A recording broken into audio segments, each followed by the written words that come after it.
गोदली जो किताब है 10th क्लास का, उससे जो चैप्टर होते हैं 12 चैप्टर, गद्य खंड में, काव्य खंड में 12 चैप्टर, सभी मिलाकर 24 चैप्टर है, और वर्णिका में 5 चैप्टर, सब मिलाकर 29 चैप्टर। इन सभी से क्वेश्चन कैसे बनता है, ये है गद्य खंड और काव्य खंड। इससे क्वेश्चन कैसे बनता है, किस तरह से परीक्षा में पूछे जाते हैं, इससे आज मैं क्वेश्चन को बनाया हूँ। इससे क्वेश्चन को बनाया हूँ जो 29 चैप्टर है, 29 चैप्टर का क्वेश्चन मैं आज बनाया हूँ। तो किस तरह से परीक्षा में पूछे जाते हैं उस प्रकार से मैं बनाया हूँ। आज देखिए 1 नंबर क्वेश्चन देखिए, श्रम विभाजन और जाति प्रथा के लेखक कौन है? श्रम विभाजन और जाति प्रथा के लेखक भीमराव अंबेडकर जी हैं। श्रम विभाजन और जाति प्रथा के लेखक भीमराव अंबेडकर जी हैं। अब भीमराव अंबेडकर भारतीय संविधान का जनक भी कहे जाते हैं। तो भारतीय संविधान का जनक किसे कहा जाता है? तो भीमराव अंबेडकर को। क्वेश्चन ये भी पूछे जाए परीक्षा में तो जवाब दीजिएगा कि भारतीय संविधान का जनक किसे कहा जाता है? तो भीमराव अंबेडकर को। ये क्वेश्चन पहला है, श्रम विभाजन और जाति प्रथा के लेखक कौन है? भीमराव अंबेडकर। दूसरा नंबर क्वेश्चन देखिए, श्रम विभाजन और जाति प्रथा क्या है? तो निबंध है। श्रम विभाजन और जाति प्रथा क्या है? तो निबंध है। 3 नंबर क्वेश्चन देखिए, 20 के दांत कहानी के लेखक कौन है? 20 के दांत कहानी के लेखक कौन है? नलिनी बिलोचन शर्मा। 20 के दांत कहानी के लेखक नलिनी बिलोचन शर्मा। 4 नंबर क्वेश्चन देखिए, 20 के दांत क्या है? 20 के दांत क्या है? तो कहानी है। 20 के दांत क्या है? तो कहानी है। इसी को बना, जो 24 लेसन है इसमें, इसी से क्वेश्चन को बनाए हैं। इसी प्रकार से फाइनल परीक्षा में भी पूछता है। जिस तरह से मैं अभी क्वेश्चन को बता रहा हूँ, इसी प्रकार से पूछता है फाइनल परीक्षा में। 4 ऑप्शन रहते हैं, 4 ऑप्शन में 1 सही रहेगा, 3 गलती रहेगा। 4 नंबर फिर से रिपीट कर देते हैं, 20 के दांत क्या है? कहानी है। ऑप्शन में रहे कहानी है कि निबंध है कि कविता है कि ललित निबंध है। तो 20 के दांत क्या है बताएंगे? कहानी। 5 नंबर क्वेश्चन देखिए, भारत से हम क्या सीखे? भारत से हम क्या सीखे के लेखक कौन है? 5वां नंबर क्वेश्चन, भारत से हम क्या सीखे के लेखक कौन है? Max Muller. भारत से हम क्या सीखे के लेखक कौन है? Max Muller. मैक्स मूलर जी के द्वारा कौन सी निबंध या कहानियाँ लिखी गई है? तो भारत से हम क्या सीखे। ऐसे भी क्वेश्चन पूछ सकता है, लेखक पूछ देगा, इस लेखक के द्वारा कौन सी कहानियाँ लिखी गई है, तो उसका जवाब भी देना पड़ेगा। तो जैसे मैक्स मूलर जी के द्वारा कौन सी कहानियाँ या कौन सी कविता या कौन सी भाषण लिखा गया है, तो भारत से हम क्या सीखे ये लिखा गया है मैक्स मूलर जी के द्वारा। नागरी लिपि के लेखक कौन है? 7 नंबर क्वेश्चन देखिए, नागरी लिपि के लेखक कौन है? गुणाकर मूल्य। 6 नंबर देखिए, 6 नंबर, नाखून क्यों बढ़ते हैं? नाखून क्यों बढ़ते हैं के लेखक कौन है? हजारी प्रसाद द्विवेदी। नाखून क्यों बढ़ते हैं के लेखक कौन है? हजारी प्रसाद द्विवेदी। अगला नंबर क्वेश्चन, नागरी लिपि के लेखक कौन है? 7 नंबर क्वेश्चन, नागरी लिपि के लेखक कौन है? तो गुणाकर मूल्य। 8 नंबर क्वेश्चन देखिए, भारत से हम क्या सीखे? भारत से हम क्या सीखे क्या है? तो भाषण है। भारत से हम क्या सीखे तो क्या है? तो भाषण है। क्वेश्चन को घुमा फिरा के इसके बना रहे हैं, कभी इधर से बना रहे हैं। जैसे देखिए, भारत से हम क्या सीखे के लेखक हो गया मैक्स मूलर। यही क्वेश्चन पूछा जा रहा है, भारत से हम क्या सीखे क्या है? कहानी है कि निबंध है कि भाषण है? तो ये क्या है? भारत से हम क्या सीखे तो भाषण है। 9 नंबर क्वेश्चन देखिए, नागरी लिपि क्या है? नागरी लिपि क्या है? तो निबंध है। नागरी लिपि क्या है? तो निबंध है। और 7 नंबर में क्वेश्चन देखिए कैसे बनाए हुए हैं, नागरी लिपि के लेखक कौन है? तो गुणाकर मूल्य। 9 नंबर में क्वेश्चन, नागरी लिपि क्या है? तो निबंध है। नाखून क्यों बढ़ते हैं क्या है? नाखून क्यों बढ़ते हैं? तो ललित निबंध है। ऑप्शन रहेगा कहानी है कि ललित निबंध है कि निबंध है, तो हम किस में मारेंगे? ललित निबंध। नाखून क्यों बढ़ते हैं क्या है? तो ललित निबंध है। कभी कभी पूछेगा ललित निबंध इनमें से कौन है? क्या है? केवल नाखून क्यों बढ़ते, यही ललित निबंध है। ललित निबंध एक ही है, कौन है? नाखून क्यों बढ़ते हैं। नाखून क्यों बढ़ते हैं क्या है? तो ललित निबंध है। 11 नंबर क्वेश्चन देखिए, बहादुर कहानी के लेखक कौन है? बहादुर कहानी के लेखक कौन है? अमरकांत। बहादुर कहानी के लेखक कौन है? अमरकांत। अमरकांत जी के द्वारा कौन सी कहानियाँ लिखी गई है? बहादुर। ऐसे भी पूछ सकता है। बहादुर कहानी के लेखक कौन है? अमरकांत। अमरकांत जी के द्वारा कौन सी कहानी लिखी गई है? बहादुर कहानी। बहादुर क्या है? तो कहानी है। बहादुर क्या है? तो कहानी है। तो ऑप्शन रहेगा कहानी है कि निबंध है कि कविता है। 13 नंबर क्वेश्चन देखिए, परंपरा का मूल्यांकन के लेखक कौन है? परंपरा का मूल्यांकन के लेखन कौन है? रामविलास शर्मा। परंपरा का मूल्यांकन का लेखन कौन है? रामविलास शर्मा। 14 नंबर क्वेश्चन देखिए, परंपरा का मूल्यांकन क्या है? 14 नंबर क्वेश्चन में परंपरा का मूल्यांकन क्या है? तो निबंध है। परंपरा का मूल्यांकन क्या है? तो निबंध है।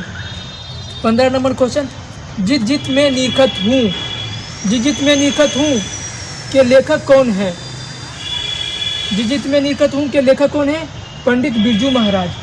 जित जित में निरखत हूँ के लेखक पंडित बिरजू महाराज। 16 नंबर क्वेश्चन देखिए, जित जित में निरखत हूँ क्या है? साक्षात्कार है। तो ऑप्शन रहेगा कहानी है कि साक्षात्कार है कि ललित निबंध है कि निबंध है। तो जित जित में निरखत हूँ क्या है? साक्षात्कार है। 17 नंबर क्वेश्चन देखिए, अमरकांत किस कहानी का लेखक है? क्वेश्चन पूछ दिया, अमरकांत किस कहानी का लेखक है? तो बहादुर कहानी का।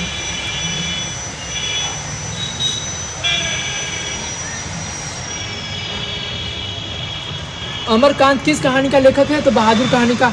बहादुर कहानी का लेखक कौन है? तो अमरकांत। ऐसे भी पूछ सकता है।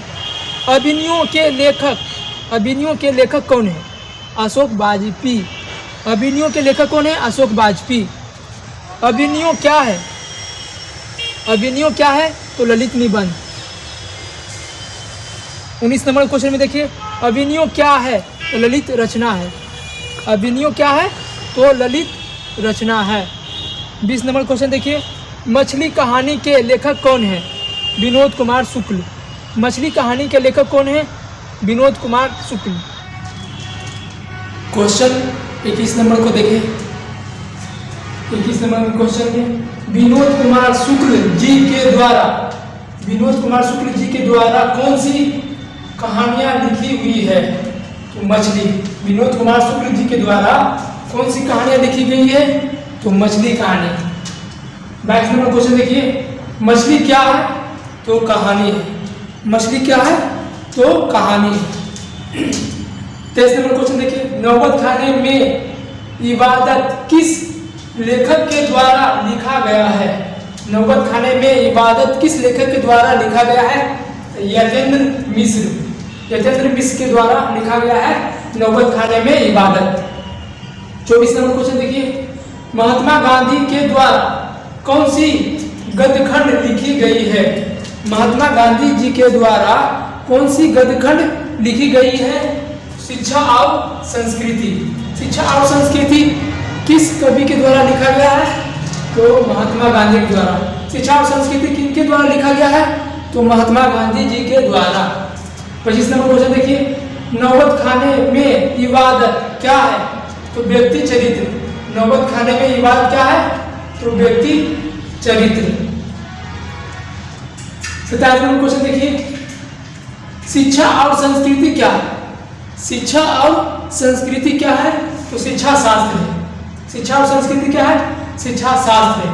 फिर लिख देगा शिक्षा शास्त्र इनमें से कौन है? तो ऑप्शन रहेगा शिक्षा और संस्कृति। फिर आप क्वेश्चन रहेगा, 3-4 क्वेश्चन रहेगा, उसमें से 3-4 ऑप्शन में से एक सही रहेगा। शिक्षा शास्त्र किसे? शिक्षा और संस्कृति को कहा जाता है। शिक्षा और संस्कृति क्या है? शिक्षा शास्त्र है। शिक्षा और संस्कृति किन कवि के द्वारा लिखा गया है? महात्मा गांधी के द्वारा। 27 नंबर क्वेश्चन देखिए, गुरु नानक की रचनाओं के संग्रह का क्या नाम है? गुरु नानक की रचनाओं के संग्रह का क्या नाम है? गुरु ग्रंथ साहिब। गुरु नानक की रचनाओं के संग्रह का क्या नाम है? गुरु ग्रंथ साहिब। 28 नंबर क्वेश्चन देखिए, राम नाम बिनु बिरथे जगी जन्म। राम नाम बिनु बिरथे जगी जन्म काव्य खंड के लेखक कौन है? गुरु नानक। राम नाम बिनु बीते जग जन्मा काव्य खंड के लेखक कौन है? गुरु नानक। 27 नंबर क्वेश्चन देखिए, अक्षर ज्ञान किनकी काव्य कृति है? अक्षर ज्ञान किनकी काव्य कृति है? तो अनामिका की। अक्षर ज्ञान किनकी काव्य कृति है? तो अनामिका की। 30 नंबर में क्वेश्चन देखिए, अनामिका जी के द्वारा अनामिका जी के काव्य खंड कौन सी है? अक्षर ज्ञान। अनामिका जी के काव्य खंड कौन सी लिखी गई है? तो अक्षर ज्ञान। अनामिका जी के द्वारा अक्षर ज्ञान लिखा गया है। 31 नंबर क्वेश्चन देखिए, एक वृक्ष की हत्या के कवि कौन है? कुंवर नारायण। एक वृक्ष की हत्या के कवि कौन है?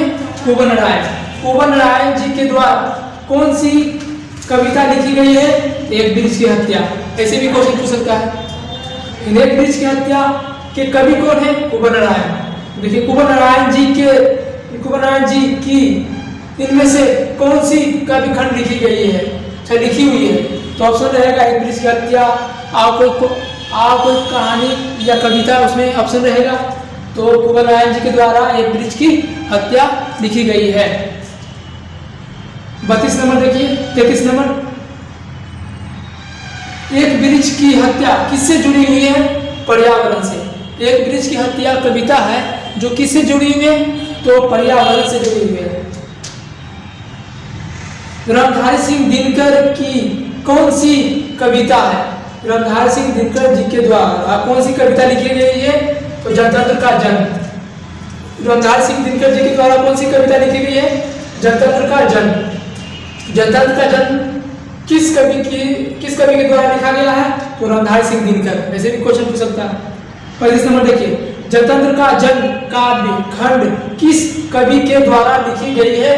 तो रामधारी सिंह दिनकर। 36 नंबर क्वेश्चन देखिए, राष्ट्र कवि के नाम से किन्हें जाना जाता है? राष्ट्र कवि के नाम से किन्हें जाना जाता है? तो रामधारी सिंह दिनकर को। राष्ट्र कवि के नाम से किन्हें जाना जाता है? तो रामधारी सिंह दिनकर को। तो क्वेश्चन है, राष्ट्र कवि के नाम से किन्हें जाना जाता है? तो रामधारी सिंह दिनकर जी को। रामधारी सिंह दिनकर जी को किसके नाम से जाना जाता है? तो राष्ट्र कवि के नाम से जाना जाता है। 37 नंबर क्वेश्चन देखिए, स्वदेशी काव्य खंड के कवि कौन है? स्वदेशी काव्य खंड के कवि कौन है? प्रेमघन। स्वदेशी काव्य खंड के कवि कौन है? तो प्रेमघन है। 38 नंबर क्वेश्चन देखिए, प्रेमघन जी के द्वारा कौन सी काव्य खंड लिखी गई है? प्रेमघन जी के द्वारा कवि प्रेमघन जी के द्वारा कौन सी काव्य खंड लिखी गई है? स्वदेशी। कौन सी कविता लिखी गई है? स्वदेशी। 39 नंबर देखिए, रसखान के काव्य खंड इनमें से कौन सी है? तो कवि रसखान के द्वारा कौन सी काव्य खंड, कौन सी कविता लिखी गई है?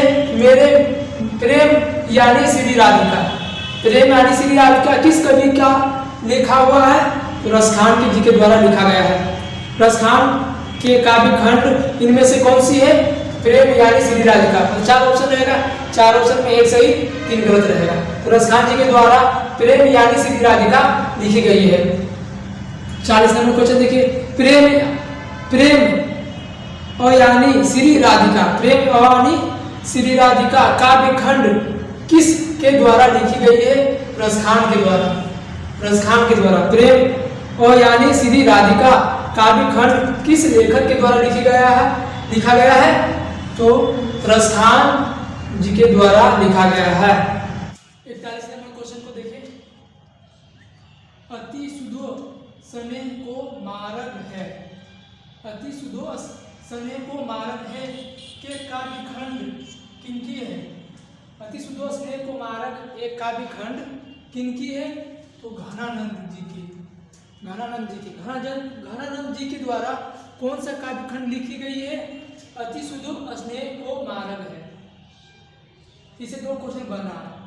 अति सुधो स्नेह को मारग है, ये किस कवि के द्वारा लिखा गया है? घनानंद जी के द्वारा लिखा गया है। और घनानंद जी के द्वारा कौन सी काव्य खंड लिखी गई है? तो अति सुधो स्नेह को मारग है। 42 नंबर क्वेश्चन देखिए, हर क्वेश्चन तो 2 बन रहा है। देखिए घनानंद जी, इसी क्वेश्चन को रिपीट कर दिए। घनानंद जी के द्वारा कौन सी काव्यखंड लिखी गई है? एक क्वेश्चन बता दिए, दोबारा लिखकर हर क्वेश्चन बनेगा। घनानंद जी के द्वारा कौन सी काव्यखंड लिखी गई है? अति सुधो स्नेह को मार्ग है। 43 नंबर क्वेश्चन देखिए, लौट कर आऊंगा फिर के काव्यखंड के कवि कौन है? तो लौट कर आऊंगा फिर के काव्यखंड के कवि कौन है? तो जीवनानंद दास जी के द्वारा कौन सी काव्यखंड लिखी गई है? लौट कर आऊंगा फिर किस कवि के द्वारा लिखा गया है? तो जीवनानंद दास जी के द्वारा लिखा गया। जीवनानंद दास जी के द्वारा कौन सी कविता लिखी गई है? तो लौट कर आऊंगा फिर। 44 नंबर क्वेश्चन देखिए, हिरोशिमा काव्यखंड के कवि कौन है? हिरोशिमा काव्यखंड के कवि कौन है? सच्चिदानंद हीरानंद बस्यान अज्ञे। हिरोशिमा काव्यखंड के लेखक कौन है? सच्चिदानंद हीरानंद बस्यान अज्ञे जी के द्वारा कौन सी कविता लिखी गई है? हिरोशिमा किस कवि के द्वारा लिखा गया है? सच्चिदानंद हीरानंद बस्यान अज्ञे जी के द्वारा कौन सी कविता लिखी गई है? हिरोशिमा। अब शॉर्ट में पूछ सकता है, अज्ञे जी का पूरा नाम क्या है? सच्चिदानंद हीरानंद बस्यान अज्ञे जी का पूरा नाम क्या है? इसमें 3 क्वेश्चन बन रहा है। 44 में 3 क्वेश्चन बन रहा है। हिरोशिमा काव्यखंड के कवि कौन है? सच्चिदानंद हीरानंद बस्यान अज्ञे। और दूसरा क्वेश्चन क्या है? सच्चिदानंद हीरानंद बस्यान अज्ञे जी के द्वारा कौन सी कविता लिखी गई है? हिरोशिमा। तीसरा क्वेश्चन, अज्ञे जी का पूरा नाम क्या है? सच्चिदानंद हीरानंद बस्यान अज्ञे। फिर चौथा नंबर क्वेश्चन देखिए, सच्चिदानंद हीरानंद बस्यान अज्ञे किसका पूरा नाम है? तो अज्ञे जी का पूरा नाम है। 4 तरह से क्वेश्चन को पूछ सकता है 44 नंबर क्वेश्चन में। 45 नंबर क्वेश्चन देखिए, मेरे बिना तुम प्रभु काव्यखंड के कवि कौन है? मेरे बिना तुम प्रभु काव्यखंड के कवि कौन है? तो रेरन मारिया रिल्के। मेरे बिना तुम प्रभु काव्यखंड के कवि कौन है? तो रेरन मारिया रिल्के के द्वारा कौन सी कविता लिखी गई है? मेरे बिना तुम प्रभु। रेरन मारिया रिल्के जी के द्वारा कौन सी कविता लिखी गई है? मेरे बिना तुम प्रभु काव्यखंड के लेखक कौन है? रेरन मारिया रिल्के। अब 46 नंबर क्वेश्चन देखिए, धरती कब तक घूमेगी? ये वर्णिका से सब क्वेश्चन है।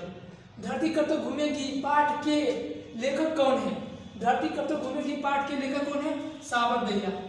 धरती कब तक घूमेगी पाठ के लेखक कौन है? सावरदैया। और सावरदैया जी के द्वारा कौन सी कहानियां लिखी गई है? धरती कब तक घूमेगी। दो क्वेश्चन बन रहा है इसे। धरती कब तक घूमेगी पाठ के लेखक कौन है? सावरदैया, पहला क्वेश्चन। दूसरा, सावरदैया जी के द्वारा कौन सी कहानी लिखी गई है? धरती कब तक घूमेगी। धरती कब तक घूमेगी क्या है? तो कहानी है। इसका प्रमुख 47 नंबर देखिए, अब दही वाली मगम्मा कहानी के लेखक कौन है? दही वाली मगम्मा कहानी के लेखक कौन है? श्रीनिवास। दही वाली मगम्मा कहानी के लेखक कौन है? श्रीनिवास जी के द्वारा कौन सी कहानियां लिखी गई है? दही वाली मगम्मा। 48 नंबर क्वेश्चन देखिए, नगर कहानी के कहानीकार कौन है? नगर कहानी के कहानीकार कौन है? नगर कहानी के कहानीकार सुजाता है। नगर कहानी के कहानीकार कौन है? तो सुजाता किस कहानी के कहानीकार है? सुजाता किस कहानी के लेखक है? नगर कहानी के। हर क्वेश्चन तो 2 बन रहा है। 49 नंबर क्वेश्चन देखिए, ढहते विश्वास कहानी के लेखक कौन है? ढहते विश्वास कहानी के लेखक कौन है? सातकोरी होता। ढहते विश्वास कहानी के लेखक कौन है? सातकोरी होता किसने? सातकोरी होता जी के द्वारा कौन सी कहानियां लिखी गई है? ढहते विश्वास किस लेखक के द्वारा लिखा गया है? सातकोरी होता जी के द्वारा कौन सी कहानियां लिखी गई है? ढहते विश्वास। 50 नंबर क्वेश्चन देखिए, श्रीनिवास जी के द्वारा कौन सी कहानियां लिखी गई है? दही वाली मगम्मा। 51 नंबर क्वेश्चन, माँ कॉमा में लिखा हुआ है, माँ कहानी के रचनाकार कौन है? माँ कहानी के रचनाकार कौन है या माँ कहानी के लेखक कौन है? तो ईश्वर पेटलीकर। माँ कहानी के रचनाकार कौन है? ईश्वर पेटलीकर जी के द्वारा कौन सी कहानियां लिखी गई है? तो माँ कहानी लिखी गई है। 52 नंबर क्वेश्चन देखिए, ललित रचना किस कवि के द्वारा लिखा गया है? ललित रचना किस कवि के द्वारा लिखा गया है? तो अशोक वाजपेयी जी के द्वारा लिखी गई है ललित रचना किस कवि के द्वारा लिखी गई है? तो अशोक वाजपेयी के द्वारा लिखा गया है। जो अभिनव है, कुछ चैप्टर के नाम अभिनव, जो ललित रचना है, और अभिनव का लेखक कौन है? अशोक वाजपेयी के द्वारा कौन क्या लिखा गया है? तो ललित रचना लिखी गई है, वो अभिनव कविता है। अब देखिए 53 नंबर क्वेश्चन, ललित निबंध, उसमें ललित रचना था, ये ललित निबंध किस कवि के द्वारा लिखा गया है? हजारी प्रसाद द्विवेदी जी के द्वारा। ललित निबंध किस कवि के द्वारा लिखा गया है? हजारी प्रसाद द्विवेदी जी के द्वारा।